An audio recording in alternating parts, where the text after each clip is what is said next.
You could change the colors of these. You can take away different things. Like say they printed the perfect picture, but say you just didn't like the gift. Maybe this is for a different type of party. So you could just delete that. And again, if you look here, like I told you earlier, to be careful with, you see how it's like that funky little smudge area that you have going on right there.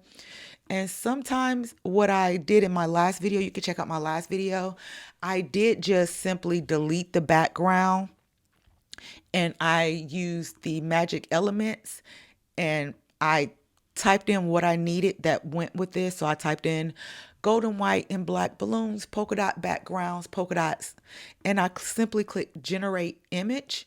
And then they'll give me another image that I can choose from to use it as a different background.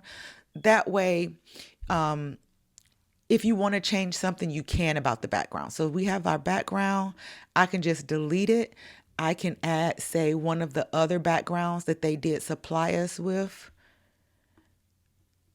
That way it's just more clean. It's not as pixelated and it doesn't have that, I don't know, like a mushy, like erase type of look to it.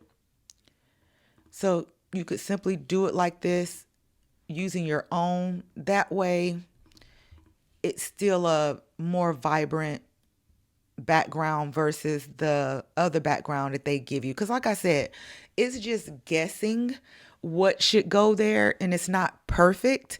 So there's ways around it that you can do.